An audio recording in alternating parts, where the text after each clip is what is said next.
এবং সাথে সাথে পররাষ্ট্রনীতির ক্ষেত্রে সরকার নতজানু পররাষ্ট্রনীতি নিচ্ছে। ফলত ওইখান থেকে প্রায় ৩০ লক্ষ শুধু মুসলিম পরিচয় হওয়ার কারণে অবৈধ বাংলাদেশ দিয়ে বাংলাদেশে পাঠাচ্ছে তারা, এবং সীমান্তে তারা মানবতর জীবন যাপন করছে।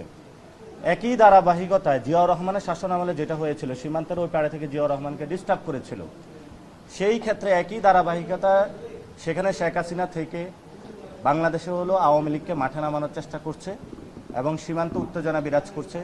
এবং সরকার সে জায়গায় আমরা নমনীয় ভাব দেখতে পাচ্ছি সরকারের মধ্যে। একটা নিষিদ্ধ সংগঠন কিভাবে মাঠে মিছিল করে, আমরা সেই বিষয়ে সরকারের কাছে জবাব চাই। এখন আমরা যদি মাঠে নামি তাহলে এটা বলবে মব, তাহলে আইন শৃঙ্খলা বাহিনী রয়েছে, এখন একটা নির্বাচিত সরকার রয়েছে, তারাই দায়িত্ব নিয়েছে। আইন শৃঙ্খলা বাহিনী এটা কন্ট্রোলের বিষয়, আমরা মাঠে যাওয়া মব করতে পারবো না। এটা আপনারা দেখেছেন, ছাত্রদলের উপরে তারা হামলা করেছে, তাদের হামলা থেকে বাংলাদেশের কোনো মানুষ তারা বাদ যাচ্ছে না। এবং নেত্রকোনায় হামলা হয়েছে, জাহাঙ্গীরনগরে একটা ছেলেকে তারা ধরে নিয়ে জয় বাংলা স্বীকারোক্তি আদায় করেছে। অর্থাৎ এই যে মিডিয়ার বক্তব্যগুলো আসে যে আওয়ামী লীগ মাঠে নামছে, এগুলো কিন্তু জোর করে মানুষকে এই ধরনের কর্মকাণ্ড তারা নিয়ে যাচ্ছে।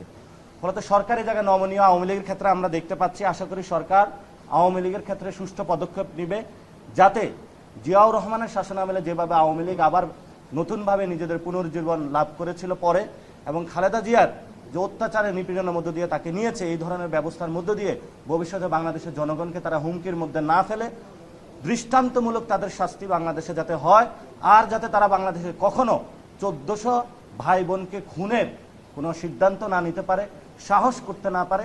সাথে সাথে তাদের অন্যতম একটা এই খুনি বাহিনীর দোসর আমাদের যিনি প্রেসিডেন্ট আছেন বর্তমানে, চুপ্পুর বিষয়ে যাতে বিএনপি সিদ্ধান্ত গ্রহণ করে, এবং তাদের যে অর্থনৈতিক কাঠামো ব্যবস্থা সেটা যাতে বাংলাদেশের মানুষের পকেট থেকে যেটা তারা হাতিয়ে নিয়েছে সেটা যদি বাংলাদেশের মানুষের কাছে ফেরত দেয়।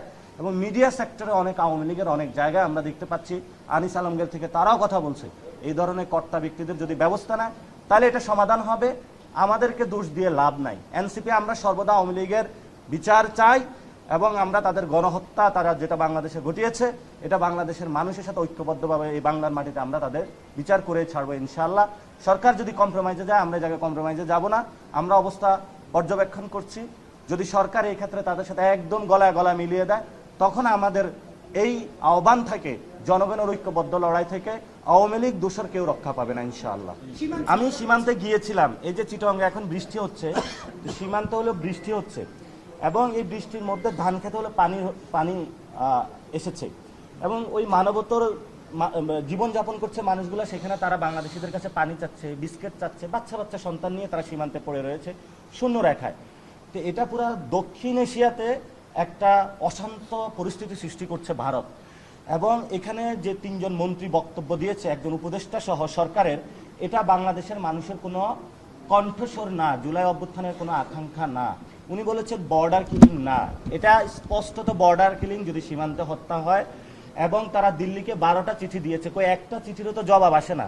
তাহলে চিঠির জবাব যেভাবে আসবে সেই বিষয় হলো সরকারকে পদক্ষেপে নিতে হবে। মোটা দাগে সবচেয়ে বড় বিষয় হলো বিজেপি শক্তিশালী ভূমিকা পালন করতেছে, কিন্তু তাদের পেট্রোলিং কার্ড নাই। সেখানে আমি গিয়ে দিয়েছি, তারা মশার কামড় খায়, মাছির কামড় খায়, তাদের ওই অব্যবস্থাপনার মধ্যে তারা রয়েছে। অল্প কয়টা টাকা তারা স্যালারি পায়। আমরা সীমান্তে মানুষকে আহ্বান জানাই, মানব প্রাচীর তৈরি করুন, ঐক্যবদ্ধভাবে বিজেপির সাথে থাকুন। পুরো বাংলাদেশ আপনাদের সাথে আছে, আপনারা সাহস করে দাঁড়ান।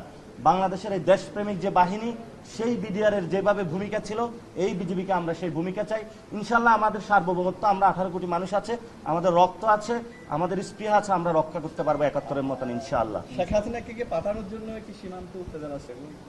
এটা তো শেখ হাসিনাকে মানে এটা ডিরেক্টলি বলা যায় না। আমি মনে করি যে এখানে যে ভারতের যে ওয়ান নেশন বিজেপি যে পলিসিটা নিয়েছিল, এবং তারা বিভিন্ন তাদের যে স্টেটগুলোতে আছে সেখানে সব দল থেকে হলো বিধায়কদের তারা ভেঙে নিয়ে যাচ্ছে, এবং তারা গেরুয়া পতাকার একটা হলো যে অখণ্ড ভারত সেটা বানানোর চেষ্টা করছে। এবং এই গেরুয়া পতাকা অখণ্ড ভারতের অংশ হিসাবে নীল নকশা এখানে বাংলাদেশের উপরে তারা নতুনভাবে এই ষড়যন্ত্রে লিপ্ত হয়েছে। আমাদের এই ষড়যন্ত্র ঠেকিয়ে দিতে হবে। আমরা শান্তিপ্রিয় দক্ষিণ এশিয়া চাই, আমরা কোনো সন্ত্রাসী গুন্ডাগিরি মাস্তানির কোনো এশিয়া চাই না, যেটা ভারতের বিজেপি এবং আরএসএস করছে। বাংলাদেশের মানুষ ইনশাআল্লাহ ঢাকা থেকে দক্ষিণ এশিয়াতে শান্তির বার্তা দিচ্ছে, এবং একটা সময় সাউথ গ্লোবাল যেটা লিড, এটা বাংলাদেশের হাতে আসবে ইনশাআল্লাহ। এখন যিনি এখানে মেয়র আছেন তো ওনারা তো মেয়র হন নাই, ইশরাক সাহেব চেষ্টা করেছিলেন, উনি হয়েছেন।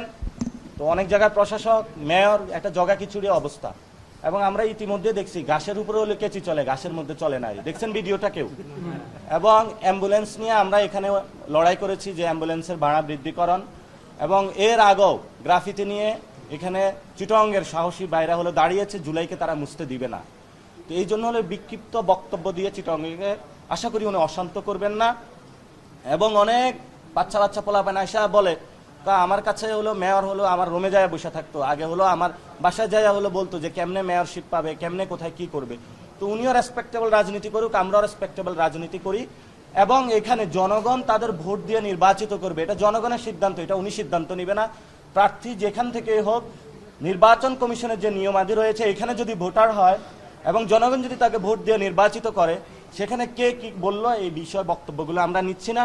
জনগণ এটা রায় দিবে, এবং জনগণের রায়ে চিটংবাসীর জলাবদ্ধতা থেকে শুরু করে জুলাইয়ের স্পিরিটের অভ্যুত্থান, বন্দর থেকে শুরু করে নতুনভাবে চট্টগ্রাম হলো দাঁড়াবে। আমরা সেই প্রত্যাশায় এগিয়ে যাচ্ছি। ঢাকা থেকে অথবা চিটগাং থেকে যেখানে যোগ্যতা সম্পন্ন হোক, আমরা বলেছি জনগণ যাকে রায় দিবে সেই হবে। এখন অনেকে বলেন যে ঢাকা থেকে এসেছে, অনেকে চিটগাং থেকে এসেছে, এভাবে হলো বিক্ষিপ্ত বক্তব্য দিয়ে আমি মনে করি এখানে অশান্ত সৃষ্টি করা চলছে। যদি আপনাদের মধ্যে সাংবাদিক যারা আছে অথবা আরো যদি কোনো ভালো প্রার্থী থাকে, আপনারা মনে করেন যে এই হলো সবচেয়ে যোগ্য প্রার্থী, আপনারা আমাদের কাছে পাঠাবেন, আমরা তাকেই দিব। আমরা কোনো হীনমন্যতার পরিচয় নয়, আমরা কোনো ওয়ান গড ফাদার সৃষ্টিতে কোনো বিশ্বাসী নই। আমাদের সবচেয়ে যে যোগ্য আমরা প্রিলিমিনারি প্রকাশ করেছি, আপনাদের হাতে যদি আরো প্রার্থী থাকে আপনারা দেন, আমরা কনসিডার বা বিবেচনা করব।